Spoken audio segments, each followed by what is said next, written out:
Hey guys, this is HD. And this is Pain User. And we're back for game number 2 of Squirtle versus IdrA in the IEM tournament.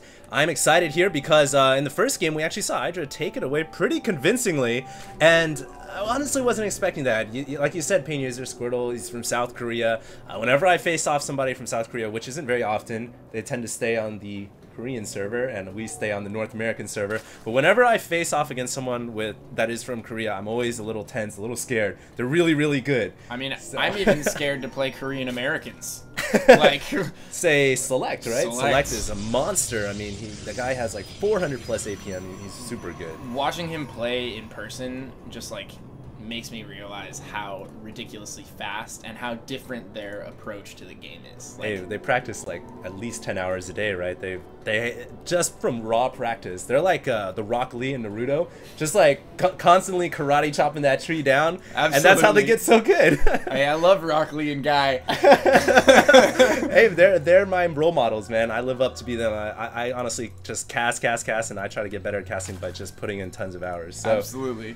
And I know you just play tons of hours of Starcraft, so I mean that's the philosophy behind getting better for players like us. Yeah, absolutely. And then if you take that kind of work ethic and that kind of dedication and you combine it with a player who's like really intelligent and really cerebral, it's like, I heard this saying once, it's like hard work always beats skill until skill works hard. So there's always like there's always hard workers who aren't maybe like the most creative or maybe, you know, the most unique players with their strategy and stuff, but they're super good just because their mechanics are so on point. Right. Very few players actually realize, like when I first started playing StarCraft, going up to the Diamond and even to low Masters, a lot of it is all mechanical, but once you really get into the high Masters, a lot of it is mind and gameplay and really outthinking your opponent. And not all players are able to strategically outplay their opponent. Not saying I am. I can barely grasp the concepts, but to really become a top player, you have to understand how to outplay your opponent. Basically, it's a mind versus mind kind of thing. You're definitely at the level where you can grasp the concept. I'll take a compliment for that. Yeah, definitely. For sure. I mean, we used to play a lot, like in the beta and stuff, and you're definitely a lot better than most of the other casters as far as just like your ability to play. Like I can say that I've seen you play. Like I've played with you. You've actually competed at MLG as well. So like, that's more than a lot of people can say who consider themselves like specialists of the game, you know? Yeah, well anyways, too much rambling about other topics. Let's talk a little bit about this game. We can see IdrA has gone for, you know, standard. He's gone for his expansion. This is pretty IdrA-ish. Go for a lot of economy, build it up. Looks like he's also produced a double pair of Zerglings, and they're just going around scouting the map here for proxies. So, I don't think he has to worry too much about proxies right now. He does have a drone inside Squirtle's main, which is also doing a fair bit of scouting as well. And Squirtle hasn't really revealed what his plan is this game. Last game he went 3-gate Nexus, added on a Stargate. Didn't work out too well. So we'll see how he adapts his build this time to face off against IdrA. Yeah, and another thing is IdRA's got to be real happy about these positions. Anytime you get diagonal cross spawn on Metalopolis, like if you're Zerg, you just breathe a huge sigh of relief. And it looks like this game, Squirtle is just going to go straight into the Stargate. And I wonder if he's going to do a Phoenix opening or Void Ray opening. I'm really curious to see. This is really crazy. He killed off that drone that was being so annoying and scouting for so long, and then he added on the Stargate as soon as the drone went down.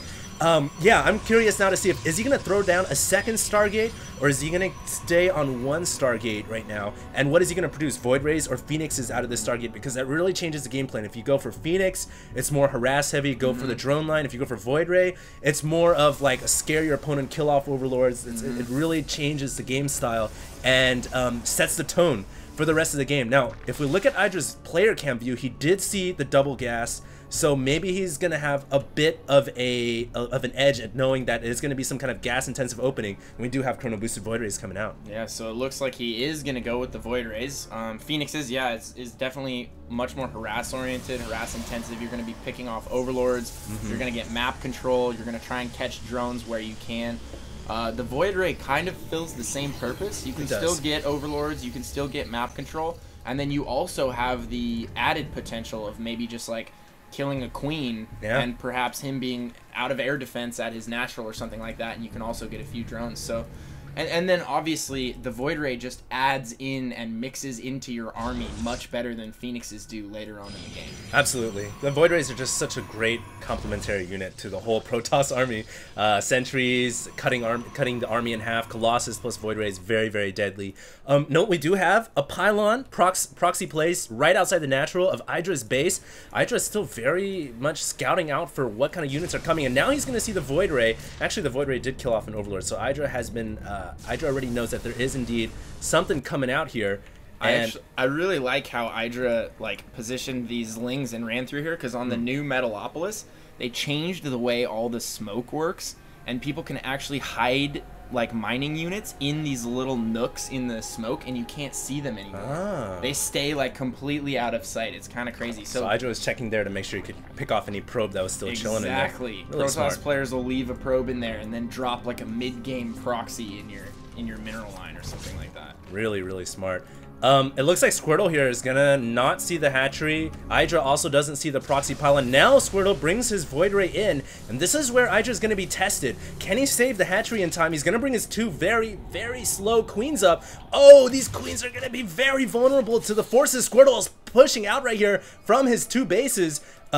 IdrA needs to bring some army units over, but he's really doesn't have much. He wasn't anticipating the gateway units. He's trying to get Hydralisk Den out right now. He's pumping out Hydras. It could be too late, though. He's going to lose both these queens, and that's a devastating blow and to the IdrA. hatchery.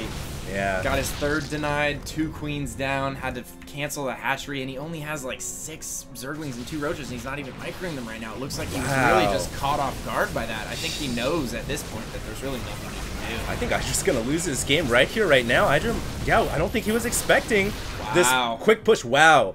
GG, just like that, and a sentry or a force field on the ramp, which pretty much is the nail in the coffin for IdrA. Yeah, no reinforcements. No reinforcements. Even with the 6 Hydras coming out, IdrA realizes it's pretty much game. Let's check the drone count real quick, because I think IdrA might have just... That's pretty even, not 43, even 39. necessarily. I was going to say maybe IdrA was just devoting super heavy into economy and just wasn't producing any units, but... That was a 2 Warp Gate Stargate push for the win. That was really, really weird. I think it was an odd timing, because if you look at the Gateway army, it's not a huge army. He moved out with a relatively small squad, but it got the job done.